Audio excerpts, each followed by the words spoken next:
Ժողովուրդ օրաթերթը գրում է Երևանի քաղաքային իշխանության ներսում նյարդային մթնոլորտ է։ Քաղաքացիական պայմանագրում հարցումներով փորձում են հասկանալ, թե ինչպես անել, որ մայրաքաղաքում իշխանության ձայները ավելանան։ Հենց դրա համար էլ քաղաքային իշխանությունը սկսել է ավելի կոշտ աշխատել վարչական շրջանների ղեկավարների հետ, պահանջելով արդյունք, ձայն, ակտիվություն։ Այնտեղ, որտեղ քաղաքացիական պայմանագիրը վարչական շրջանի ղեկավար չունի, օրինակ Հանրապետություն կուսակցությունն է կառավարում, իրենց ավելի ուժեղներին են գործի դրել։ Նոր նորքում օրինակ Արսեն Թորոսյանն է պատասխանատուն։ Սակայն իշխանության ներսում հենց այստեղ էլ սկսվում է լուրջ հակասությունը։ Քաղաքապետարանը ճնշում է թաղապետերին, իսկ թաղապետերը հերթով արդարանում են, ասելով, թե այդ վարչական շրջաններում ընտրողի դժգոհության գլխավոր պատճառը ոչ թե իրենց աշխատանքն է, այլ քաղաքի վիճակը։ Արդյունքում ստեղծվել է մի վիճակ, երբ քաղաքացիական պայմանագիրը փորձում է փրկել Երևանում իր դիրքերը ոչ թե կառավարման արդյունքներով, այլ վարչական ճնշմամբ։ Գրում է թերթը։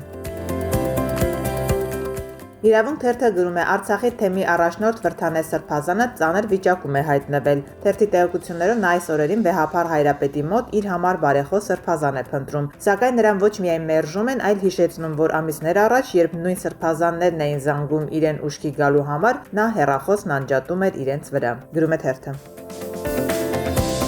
Հրապարակ թերթը գրում է, թեև սկսվել է հունիսի 7-ի ընտրությունների առաջադրումների փուլը, սակայն իշխող քաղաքացիական պայմանագրում դեռ քննարկում են իրենց նախընտրական ցուցակը եւ հնարավոր է որոշակի փոփոխությունների ենթարկեն արդեն հրապարակված տարբերակը։ Անձեռնմխելի է համարվում առաջին 50 համարը։ Իդեպ օրենքի պահանջ է, որ առաջին 30-ը պետք է հաստատվի համագումարում, սակայն վարչությունը որոշել է, որ կարող են 50 համարից հետո գտնվողների միջև տեղափոխություններ կատարել։ Երկրորդ 50-յակում փոփոխությունը կարող է անել քաղաքացիական պայմանագրի վարչությունը, իսկ 100-ից հետո որոշել են, որ Փաշինյանը միանձնյա է որոշելու, ով որտեղ լինի։ Քաղաքացիական պայմանագրի ներքին ընտրությունների արդյունքներով շատ հայտնի ԿՊԱ-կաններ, падգամավորներ հետին հորիզոնականներում են հայտնվել, թեպետ իրենց պոտենցիալով, գիտելիքներով անհամեմատ տարբերվում են, այսպես կոչված առաջատարներից։ Մեկը օրինակ գործող Ազգային ժողովի սոցիալական հարցերի հանձնաժողովի նախագահ Հերիքնաս Տիգրանյանն է 96-րդ տեղում, կամ Մարիա Կարապետյանը։ Թերթի տեղեկություններով մինչև ապրիլի 17-ը վերջնական տեսքի կբերվի իշխող ուժի ցուցակը։